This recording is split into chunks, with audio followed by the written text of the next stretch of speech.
Hello and welcome to MA TV Kashmir. नाज़रीन, जैसा कि आप जानते हैं, अपने इस प्रोग्राम में हम आपको पाकिस्तानी कब्जे वाले जम्मू कश्मीर, मकबूजा गिलगित बल्तिस्तान, वादी कश्मीर और लद्दाख से मुतालिक जानकारियां देते हैं। और अगर कोई इंटरनेशनल न्यूज़ हो जो हम समझते हो कि कवर करनी चाहिए और जिसका ताल्लुक बनता हो इंडिया, पाकिस्तान या कश्मीर से, तो वो भी आपके साथ शेयर। जैसा कि आप जानते हैं नाज़रीन, इस वक्त पाकिस्तान में पावर ब्रेक डाउन हो चुका है और 2 दिन, आज दूसरा दिन है, पाकिस्तान में बिजली नहीं है और उसकी वजह से पाकिस्तानी कब्जे वाले जम्मू कश्मीर में नहीं। इसके अलावा यूएस स्टेट डिपार्टमेंट ने बयान जारी किया है एक सहाफ़ी के सवाल के जवाब में, और उन्होंने कहा है कि मसला कश्मीर भारत और पाकिस्तान आपस में मिलकर तय करें, ये दोनों का आपसी मामला है। जिसका मतलब ये है कि अब पहली दफा इंटरनेशनल कम्युनिटी ने ये स्टेटमेंट जारी कर दी है कि किसी इंटरनेशनल मुल्क का कश्मीर के मुद्दे को लेकर कोई लेना देना नहीं। इन पर आज बात करेंगे, लेकिन इससे पहले मैं कुछ वीडियोस आपको दिखाना चाहता हूँ। पहले ये डोगरी जुबान में एक गीत मैं आपके लिए लाया हूँ, जरा इसको आज एंजॉय करें, क्योंकि बड़ा ड्राई होता है हमारा प्रोग्राम, तो मैंने कहा थोड़ा सा आप लोगों को पहले गीत सुनाया।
जी, तो नाज़रीन, आपने देखा ये गीत, ये कश्मीर है ना, जम्मू कश्मीर, जहाँ बिजली भी है, खुशहाली भी है, लोग हैप्पी हैं।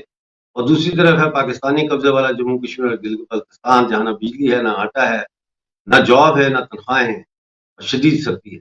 इसी हवाले से अब आप ये कंपेयर करें, एक फोटोग्राफ है और 2 वीडियोज़ हैं, ये आप देखिए। पहली फोटोग्राफ जो है ये गिलगित बल्तिस्तान के इलाके यासीन की है, जहाँ परसों मुज़ाहरा हुआ।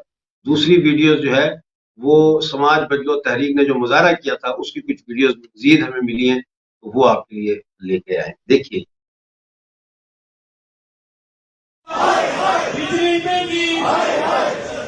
आपने कहा बदमाश है, बोल रहा ये किसका लहू, ये कौन मरा, ये किसका लहू, ये कौन मरा, अनवर शाह का लहू, अनवर शाह क्यों मरा,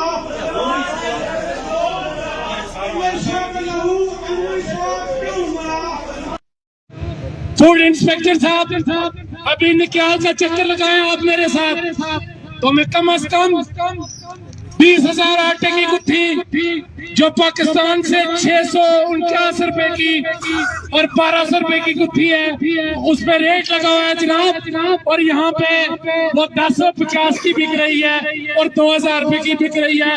मोहतरमा एसी साहिबा, मैं आपको भी कहता हूँ थोड़ी सी आप आंखें खोलें, थोड़ी सी फूड इंस्पेक्टर साहब आंखें खोलें। और ये जो आटा पाकिस्तान से जो यहाँ पे आ रहा है, जो अगर इसमें रेट लिखा हो वही रेट हमें मिलना चाहिए, ना कि जाना आटे की गुत्थियां चेंज हो और वही आटा 2600, 2800, 3000 रुपए का मिलना। ऐसा काम नहीं होना चाहिए। और अगर कुछ सेटअप ना हुआ तो इंशाल्लाह ये जो है ना फूड का दफ्तर है, इसमें हम ताले लगाएंगे। ये आटा, ये डिपू, ये सब कुछ हमारा है। यहाँ के 90% मजदूर आजकल भूखे हैं। जब तक जनता तंग रहेगी, जब तक जनता तंग रहेगी। बहुत शुक्रिया। जी तो नाजरीन, जब तक जनता तंग रहेगी, जंग रहेगी, जंग रहेगी, ये नारे लग रहे थे। और ये जो कह रहे थे ना, ये किसका लहू, ये कौन मरा, ये रेफरेंस दे रहे हैं उसका जो अनवर शाह नामी एक बुजुर्ग अपने बच्चों के लिए आटा लेने के लिए गए थे, लेकिन कई घंटे इंतजार के बाद भी वो आटा उनको नहीं मिला और उसके बाद उनको हार्ट अटैक हुआ और वो वहां पे फौत हो गए। नाजरीन, इस वक्त जो है वो सूरत इस तरह से चल रही है कि कश्मीर रेवोल्यूशनरी फ्रंट ने पूरे मकबूजा जम्मू कश्मीर में मुजाहरों का सिलसिला शुरू कर दिया है, महंगाई के खिलाफ और आटे की कीमतों में इजाफे के खिलाफ। इसके अलावा जो है वो स्कर्दू में एक मुजाहरा हुआ है, सिर्फ स्कर्दू में नहीं हुआ बल्कि गिलगित में हुआ है, स्कर्दू में और तांगीर में मुजाहरे हुए हैं। और ये मुजाहरे सिर्फ गेहूं और बिजली के बुरहान के हवाले से नहीं है, बल्कि एक स्टूडेंट को अरेस्ट किया गया है सराज शिबली के नाम से, जिस पर गद्दारी का मुकदमा दर्ज किया गया कि उसने आर्मी के ऊपर क्रिटिसिज्म किया था सोशल मीडिया पे। एक दफा फिर अवामी एक्शन कमेटी जो है वो बल्तिस्तान में और गिलगित में शटर डाउन पहिया जाम हड़ताल की तैयारियां कर रहे हैं। और जैसा आपने देखा ऑलरेडी, उसी के हवाले से ये यासीन जो शहर है वहां की फोटो आपको दिखाई थी जलसे की, जो वहां पे उन्होंने किया।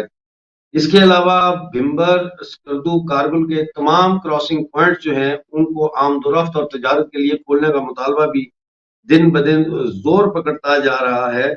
और अब लोग कह रहे हैं कि ये रास्ते खोले जाएं ताकि इन इलाकों से जो है वो सस्ता राशन जाके लोग खरीद सकें। नकियार में लोगों ने एक और प्रदर्शन किया है। इस दफा ये प्रदर्शन मर्दमशुमारी यानी कंसेंसस सेंसस के हवाले से किया गया है। वो कह रहे हैं कि गोजरी और पहाड़ी जुबानों को और कबीलों को जो है वो मर्दमशुमारी सेंसस से निकाल दिया गया है और इसके ऊपर वो एहतजाज कर रहे हैं। ढांचे में बलगार एक जगह है, वहां पे आटे का डिपो अब 8 साल हो चुके हैं बंद है और गेहूं नहीं मिल रहा।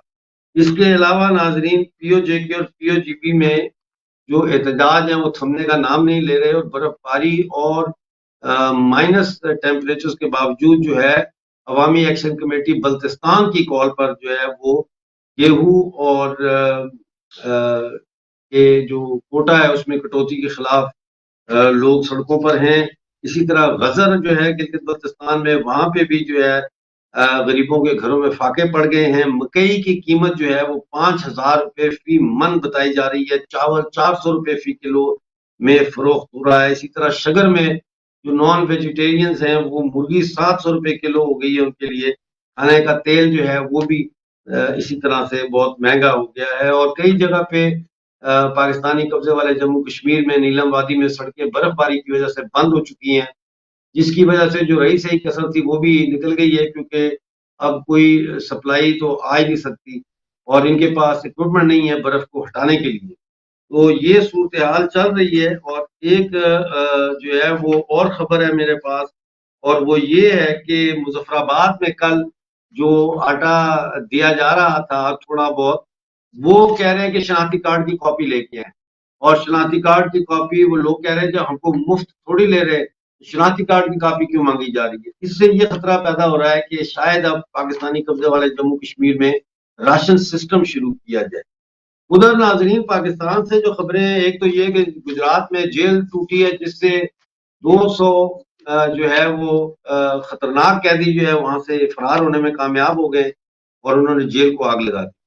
लेकिन उससे भी बड़ी खबर ये है कि कल पाकिस्तान के स्टेट बैंक ने इंटरेस्ट रेट्स जो है शरह सूद में 1% का इजाफा करके 16 से अब उसको 17% किया है, जिसके का मतलब ये है कि जो मुल्क दिवालिया हो रहा है तो अब इंडिविजुअल बेसिस पे भी लोग दिवालिया होना शुरू हो जाएंगे, क्योंकि जिन लोगों ने घर मॉर्गेज पे लिए हैं उनकी किस्तें महंगी हो जाएंगी, जिन्होंने क्रेडिट कार्ड पे पेमेंट्स की हुई हैं उनकी किस्तें महंगी हो जाएंगी, इंडस्ट्री ने जो लोन लिए हैं वो महंगे हो जाएंगे। तो ये इस सारी सूरत हाल में फिर कल ये बम धमाका हुआ कि पाकिस्तान के तमाम शहरों और गांव और कस्बों में बिजली का ब्रेक डाउन हो गया। इन्हीं मसाइल पर बात करने के लिए मेरे साथ आपके जाने पहचाने टेरिटोरियल आर्मी के फॉर्मर हेड जनाब जनरल मेजर जनरल AK सवाद साहब हैं। सवाद साहब, बहुत शुक्रिया लेट नाइट हमारे साथ जुड़ने का। मैं जानता हूँ आपके वहां 12:15 बज रहे रात के, फिर भी आपने हमें ज्वाइन किया, बहुत धन्यवाद। सबसे पहले तो जनरल साहब ये बताएं कि ये जो इलेक्ट्रिक का ब्रेक डाउन हुआ है इसको आप कैसे देखते हैं? देखो, सच्चाई ये है मिर्जा साहब, पाकिस्तान की फाइनेंशियल कंडीशन बहुत खराब है और ये जो इलेक्ट्रिकल फेलियर हुआ है इसकी वजह ये है कि जो पूरा ग्रिड सिस्टम है इनका बहुत पुराना है। इनकी तारें 50-60 साल से चेंज नहीं हुई, मेंटेनेंस नहीं हुई। अब जो प्रॉब्लम क्या आ गई, ज्यादातर बिजली यहाँ पर हाइडल प्रोजेक्ट से होती है और या कोयले से बनती है। अब पिछले साल जब फ्लड आए थे उसने भी बहुत मारा मारी कर दी। अब जब इनको प्रॉब्लम आने लगी तो इन्होंने सोचा शायद बिजली की कटौती की जाए और बिजली जो है उसको कम पैदा किया जाए, क्योंकि बिजली के रेट्स बहुत हाई हो गए हैं, दे नहीं पा रहे। मगर ये नहीं सोचा था ये ग्रिड भी फेल हो सकता है अगर इसको ढंग से नहीं चलाया, अगर उसकी बिजली काट दी। तो हुआ क्या कि ग्रिड में छेड़खानी की, ग्रिड की तारें पुरानी थी, मेंटेनेंस था नहीं और वो ग्रिड एकदम जो है खराब हो गया और ग्रिड के अंदर इतनी फॉल्ट आ गई कि पूरा ही पूरा पाकिस्तान में ब्लैकआउट। और अभी भी 70% ऐसे इलाके हैं वो ब्लैकआउट दूर नहीं कर पाया है, क्योंकि इनके इतने पुराना सिस्टम है सारा कि उसको दोबारा रिपेयर करने के लिए बहुत टाइम लग रहा है। अब हो क्या रहा है, हम ये देखते हैं पाकिस्तान की हालात क्या हैं।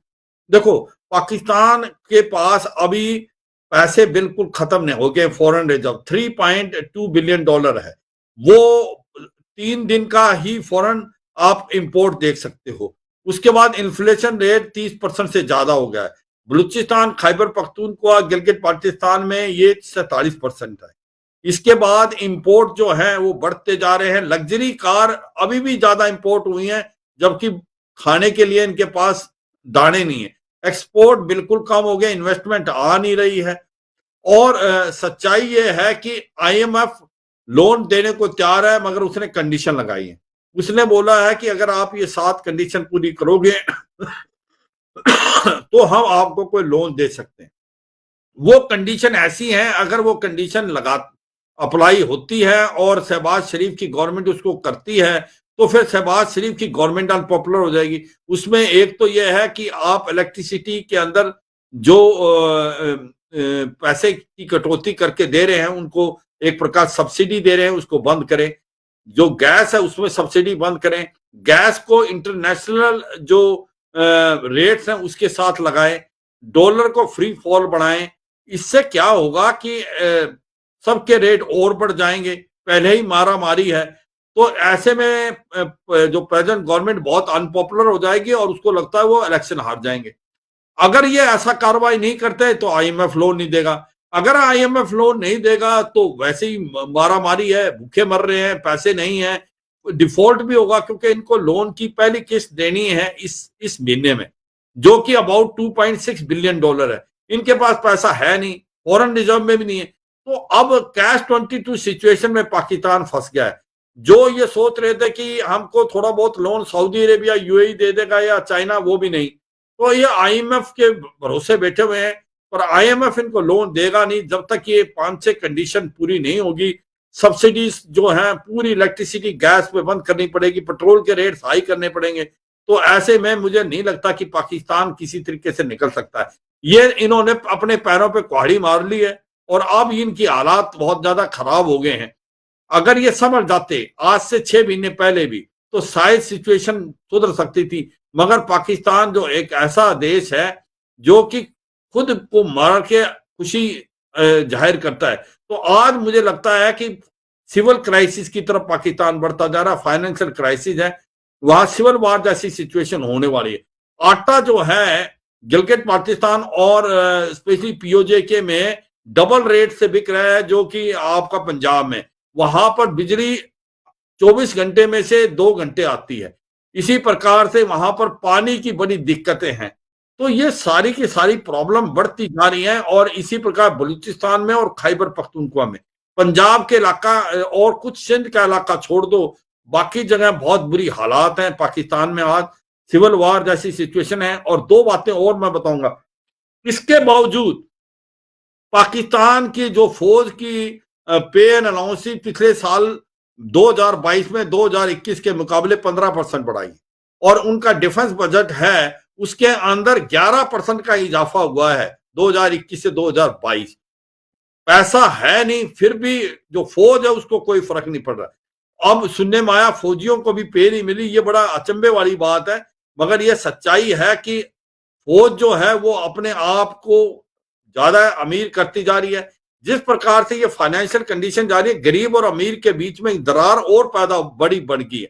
और अभी देखो, जो ये बड़ी विडंबना की बात है पाकिस्तान में, इस फाइनेंशियल कंडीशन को देखते हुए भी पिछले साल जो लग्जरी कार है उनकी इंपोर्ट रिकॉर्ड टाइम हुई। इसका मतलब ऐसी हालात में भी लोग लग्जरी कार खरीदते हैं।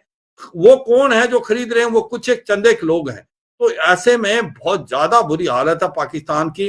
पाकिस्तान की जो एक प्रकार से फौज है, वो फौजी फाउंडेशन जो $55 बिलियन के कोलगेट से लेकर सीमेंट और बैंक से लेकर रियल एस्टेट करती है, वो जो है दूसरे गवर्नमेंट के जो प्राइवेट सेक्टर उसको आने नहीं दे रही। तो ना इनका पब्लिक सेक्टर काम कर रहा, ना इनका प्राइवेट सेक्टर काम कर रहा। फौजी फाउंडेशन फेल हो गया, चाइना पाकिस्तान इकोनॉमिक कॉरिडोर आ नहीं रहा, ऊपर से फ्लड आ गए, ऊपर से इनकी जो इकोनॉमिक और फाइनेंशियल कंडीशन बहुत खराब है।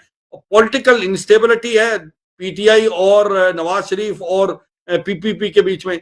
उसके साथ साथ इकोनॉमी डाउन है और तहरीक तालिबान पाकिस्तान बोल्ड होता जा रहा है। पाकिस्तान और अफगानिस्तान के रिलेशन दिन पे दिन खराब होते जा रहे हैं। हर जगह ही प्रॉब्लम है। ऐसी हालात के अंदर अब बहुत ज्यादा सिचुएशन खराब हो गई। ऐसा लगता है कि जो पूरा का पूरा देश सिविल वॉर की तरफ बढ़ता नजर आ रहा है। मिर्जा साहब, बहुत ही खूबसूरती से आपने जनरलाइज वे में पूरी सिचुएशन को बताया और फैक्ट्स भी बताए आपने। जनरल साहब, ये आज जो यूएस स्टेट डिपार्टमेंट है, उन्होंने उनकी जो ब्रीफिंग होती है रेगुलर, उसमें एक सहाफी ने सवाल किया कश्मीर के हवाले से। तो यूएस स्टेट डिपार्टमेंट के तर्जुमान ने कहा कि कश्मीर का मसला जो है ये हिंदुस्तान और पाकिस्तान का आपसी मसला है और ये आपस में बैठ के इसको तय करें। इस बयान को आप कैसे देखते हैं? बहुत बड़ा बयान है। देखो, बार बार भारत ये बताता रहा है कि 1972 के बाद जो शिमला एग्रीमेंट था, उसके बाद ये जो इश्यू है ये एक बायलैटरल इश्यू है भारत और पाकिस्तान में, और इसके अंदर थर्ड पार्टी मीडिएशन का कोई रोल नहीं है। जैसे डोनाल्ड ट्रंप ने कभी बताने की कोशिश की थी कि मैं मीडिएशन कर सकता हूं, तो बड़े साफ सुथरे शब्दों में बताया गया था। और अब अमेरिका ने बिल्कुल मान लिया है कि इसके अंदर और थर्ड पार्टी मीडिएशन की कोई जरूरत नहीं है, और इस पे यूएन रेजोल्यूशन का कोई मतलब नहीं है। जो यूएन रेजोल्यूशन था वो अपना मीनिंग खत्म कर गया था जब शिमला एग्रीमेंट के अंदर बायलैटरल समझौता हुआ था कि भारत और पाकिस्तान के बीच में कश्मीर इशू को लेके। सच्चाई यह है, जो कश्मीर इशू है उसका एक ही सोल्यूशन है कि जो इलाका पीओजे का और गिलगित बाल्टिस्तान का जो भारत का इलाका है, जो जबरदस्ती इलीगली ऑक्यूपाई कर रखा है पाकिस्तान ने, वो भारत के पास आना चाहिए। और उसके लिए आपस में बैठ के बातचीत करके पाकिस्तान दे देता है तो बहुत अच्छी बात है, नहीं तो आने वाले समय में ये होगा। आप देखें, आपको पता पीओजे के और गिलगित बाल्टिस्तान में जो लोग नारे पे नारे लगा रहे हैं कि वो भारत के साथ मिलना चाहते हैं, वहां पर हालात खराब हैं। तो वो समय दूर नहीं कि वो दोनों इलाके जो भारत के हैं वो भारत में आएंगे। मगर ये एक बहुत ही इंपॉर्टेंट डेवलपमेंट है कि आज जो स्टेट डिपार्टमेंट है यूएस का, उसने साफ सुथरे शब्दों में बोला कि Kashmir is issue between Pakistan and India. There is no third party mediation requirement for that. तो मेरे को लगता है ये इससे बड़ी बात नहीं हो सकती। और यही भारत बार बार बोलता रहा है कि इसके अंदर कोई मतलब नहीं है, थर्ड पार्टी का कोई मतलब ही नहीं है, यूएन रेजोल्यूशन का, ये दोनों के बीच में है। और इसका एक ही सोल्यूशन है कि पीओजे और गिलगित बाल्टिस्तान जो कि भारत का हिस्सा है वो भारत के पास आना चाहिए। आज लोगों की डिमांड है, वहां पर भूखमरी बढ़ गई है, लोग बहुत नाराज हैं, उनको दिख रहा है भारत की तरफ जो जम्मू कश्मीर है 50 से 60 साल आगे चला गया है, खुशहाली के दौर पे है, डेवलपमेंट हो रही है, ग्रास रूट लेवल पे वहां डेमोक्रेसी है, टूरिज्म रिकॉर्ड टाइम में हो रहा है। तो ऐसे में वो लोग कह रहे हैं कि हमने कौन सा कसूर किया था, पाकिस्तान ने हमको हड़प लिया, हम मर रहे हैं, और उधर देखें भारत की तरफ खुशहाली है। तो वो अब सच्चाई है, वो तो पहले कह रहे हैं कि ये स्कार्दू से कारगिल की रोड को खोला जाए, ये एक अमन सेतु ब्रिज है जो उड़ी पे, जिसको मैं देखता था, वो खोला जाए, उड़ी के अंदर लोग आए, पुंछ के अंदर आए, ट्रेड बढ़े। भारत के अंदर उसी चीज का आइटम का कीमत कोई 20-30 रुपए है और पाकिस्तान में उसी चीज की कीमत 400 से 500 है। जो आटे की यहाँ भारत के अंदर कीमत 10-15 रुपए किलो ज्यादा से ज्यादा आटा मिलेगा और वहां पर 160-170 रुपए मिल भी नहीं रहा। तो ये सच्चाई है कि पाकिस्तान को समझना चाहिए कि जिस प्रकार से उसके हालात हैं, मुझे लगता नहीं कि कुछ होने वाला है, क्योंकि जब तक पाकिस्तान की आर्मी अपना जकड़ नहीं छोड़ेगी तब तक पाकिस्तान में सुधरना बड़ा मुश्किल है मिर्जा साहब। तो इस वक्त जो है वो दिल्ली में आटा 15 रुपए किलो मिल रहा है। 15 तो मैं ज्यादा बता रहा हूँ, 10-11 रुपए इतना ही है वहां पर आटे की। तो बिकॉज हमारे पास तो रिकॉर्ड टाइम बम्पर क्रॉप हुई है इस बार। कितना मिल रहा है किलो? कौन सा चावल मिल रहा होगा? मैं तो इतना जानता नहीं, 15-20 रुपए केजी होगा या 30-40 होगा, इतना ही होगा। क्योंकि सच्चाई, अच्छा चले ये बताएं, आपको किस किस चीज की प्राइस का पता है? आप शॉपिंग किया प्राइस ना, मैं शॉपिंग नहीं करता हूं, पर मैं ये बता देता हूं आपको कि हर चीज के रेट बहुत ही इकोनॉमिकल हैं। सब्जियों के, मुझे 2 बातें मैं बताता हूं जो बड़ी इंपॉर्टेंट है। हमारे पास इस साल बम्पर क्रॉप हुई है, बम्पर क्रॉप हुई है। हमारे जो गोदाम, बात है पाकिस्तान में भूखमरी चल रही है, इंडिया में बम्पर क्रॉप हो रही है। इंडिया में 11 से 15 रुपए का किलो आटा मिल रहा है, पाकिस्तान में 160 रुपए किलो में भी नहीं मिल रहा। नाज़रीन, आज का प्रोग्राम देखने का बहुत शुक्रिया। दिल तो करता है कि जन्नत साहब के साथ बातें सारी रात चले, लेकिन प्रोग्राम का वक्त जो है वो खत्म हो गया है। अब आपसे मुलाकात होगी थर्सडे को। अपना बहुत सारा ख्याल रखिएगा। डॉक्टर अमजद यूब मिर्जा और मेजर जनरल AK सवाज को इजाजत दीजिए। जय हिंद। जय हिंद।